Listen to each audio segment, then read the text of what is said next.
just wondering, as you're watching these pictures come out of UT Austin, I know you've been watching Columbia as well. What do you make of this? Is this reaching a bit of a tipping point? And what is the message to the Biden administration, especially, in the case of Columbia, he's heading to New York tomorrow? Brianna, thanks for the chance to be on with you. And I am thrilled and relieved that our president has signed into law this critical supplemental aid package, and look forward to talking with you about that. I can't see the images that you're referring to on this current setup, but I'll take from what I'm hearing from you that there's a unfolding situation at the University of Texas, Austin, where there's some confrontation with law enforcement by protesters. Look, students, like all Americans, deserve the right of free speech to express themselves and their concerns, but they also should be doing it in a way that doesn't interfere with other students' ability to attend university, to feel safe in their dorms and on campus. And there's been an alarming rise in anti-Semitism and in aggressive actions against Jewish students on a number of campuses across the country. All of us need to find a better path forward for listening to each other, respecting each other's opinions in Congress, on campuses, and around our country.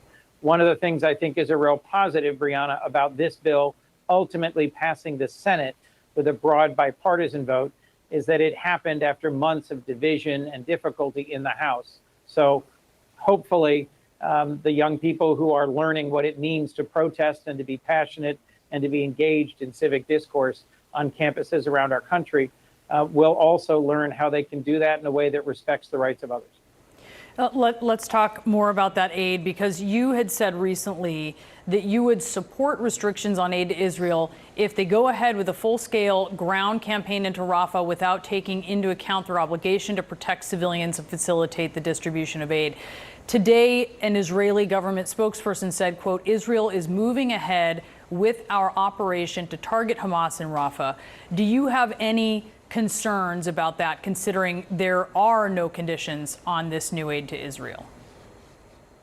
So look, I do have concerns about the IDF, were they to go into Rafah at scale and make no accommodation for civilians.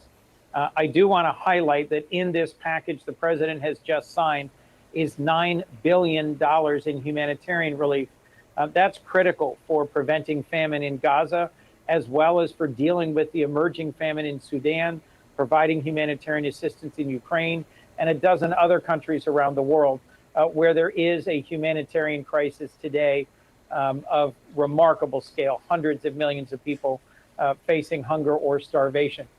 I do think that the ongoing war in Gaza is going to continue to test and strain relations between the United States and Israel, and I am optimistic that the IDF will ultimately listen to the concerns expressed by many of us in Congress, as well as by our president. And what will make them listen to those concerns if there isn't any conditions? Well, look, at the end of the day, what's going to matter to them more than anything is a stable, secure, reliable relationship with the United States. I'll remind you, just about 2 weekends ago, Iran directly attacked Israel with hundreds of drones and missiles. And the United States, under President Biden's leadership, helped pull together a coalition that included the Jordanians, the Saudis, the British, the French, to defend Israel against a direct attack from Iran.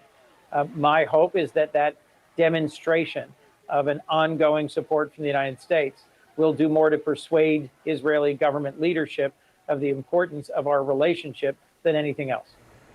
We are just learning that Israeli-American hostage Hirsch Goldberg Poland appears in a hostage video, which is the first proof that he survived injuries on October 7th from the Hamas attack. He's one of 5 dual U.S.-Israeli citizens held alive in Gaza, to our knowledge, in addition to the 4 dead hostages whose bodies are being held.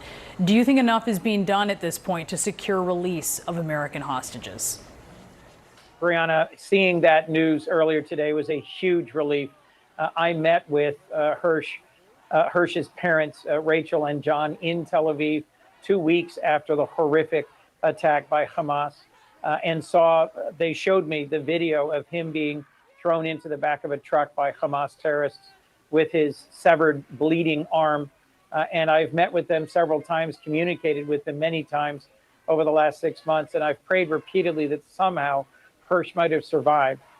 his wounds were significant, and that he has survived, according to this video, is a great blessing, and that his parents have the comfort of knowing that he is alive, particularly during this Holy Week of Passover, is a great blessing. But it is a reminder of the ongoing psychological terrorism Hamas is carrying out against the loved ones of those they are holding in captivity. I think more needs to be done. The Israeli government did come further forward in the offer that they made to Hamas in recent negotiations. And the Qataris, who host the political leadership of Hamas in their Gulf state, have expressed deep frustration that Hamas did not accept the latest offer of a hostage for prisoner exchange and ceasefire. The most important thing that could happen in the next couple of days before any assault on Rafah would be the release of hostages by Hamas and a ceasefire as a result. That would allow for more humanitarian aid to be distributed in Gaza. That would provide relief to families like Hirsch's parents who have suffered so much. And that would allow for some positive path forward in the region as we continue to try and advance negotiations between the Saudi kingdom and Israel about a broader regional plan for peace. Senator Chris Coons, we certainly do appreciate your time. Thank you so much for being with us today. Thank you.